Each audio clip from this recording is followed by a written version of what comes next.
It's Nature's Pharmacy, and Megan Bulbear is bringing healing plants from her garden indoors to Lakota Made in Mankato, Minnesota. She makes salves and teas. This is a big giant hops vine. We got goldenrod in here. There's some rhubarb that's seeded out, and jewelweed, catnip, burdock, plantain, clovers. I mean, there's dandelions. There's all different kinds of plants that are back here, and they just naturally occur back here. In a lot of people's yards, these things just naturally occur here, and everyone just views them as weeds, and they're not sure what they are, so they just mow them down, chop them down, and get rid of them. But the way I grew up is just like all this stuff is useful. You just got to learn how to use it, what it is, what it's for, when to gather it. Even thistles, thistles have a purpose.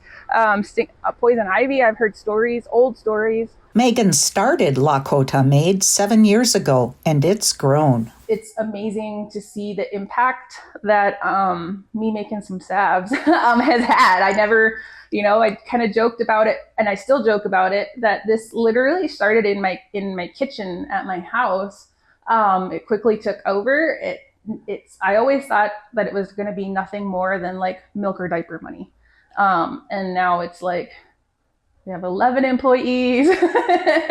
A huge chunk of our business is online. And so we have shipped to 213 different countries and territories around the world. We have amazing local support here in Mankato. We have people that drive from all over to come to our store. There was a lady from Alaska that rerouted her trip by 10 hours to come to my store. She's expanded to more than 200 recipes from soap, teas, and salves, and a space for other native producers. Lakota Made works so well here because there's a market. There's people that come into the store, back home in reservations, there's no access to market. And so being here, I'm a success because of this community. And so I want to make sure all of my other entrepreneur relatives and artist friends have that same access to it. So we're working on, expanding the store, not for just more of our products, but we have a lot of artists that call and come and are featured here today and just need a space to sell their art or their product or, whatever it is. So I'm like, yes, I will make room. Products for pain relief are popular. Pain is such, just a universal thing, which unfortunately is a huge product of the environment that we live in America, where everything's processed and pumped full of chemicals.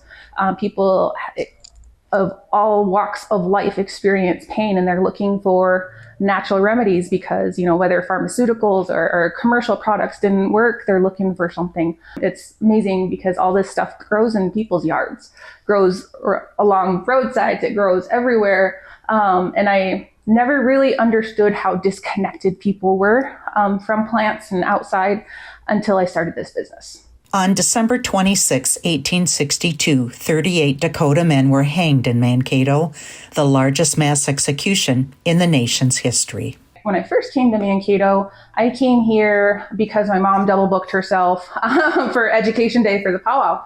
And that's when I learned about it. And I was like, oh my God, nobody talks about this. Nobody really, I didn't know about it growing up. And I would say that I got a pretty good cultural upbringing. I got a lot of stories. I got a lot of old stories. And so coming here, and then getting connected to people and wanting to do things, and eventually moving here, my Lala is like, you're not going to move there. They don't like us. They don't like us. They murdered us. And I was like, I'm just going to try it out. So he was very against it. My store is actually just a few blocks away from the hanging site.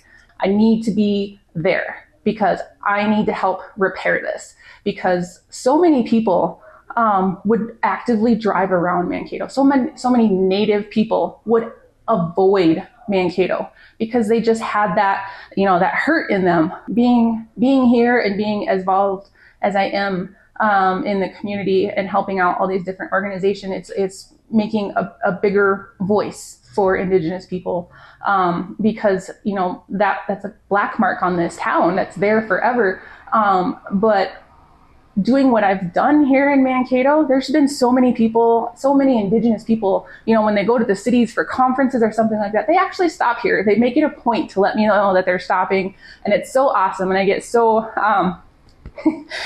many people telling me that I've done huge things and all I wanted to do was make some salves. I didn't think making some salves and some teas would be, healing, but it has been for so many people. And I appreciate when people tell me that, because for me, I thought that was healing. I didn't realize how much of a huge impact I would have on the Indigenous community. For ICT from the homeland of the Dakota Oyate, I'm Shirley Sneve.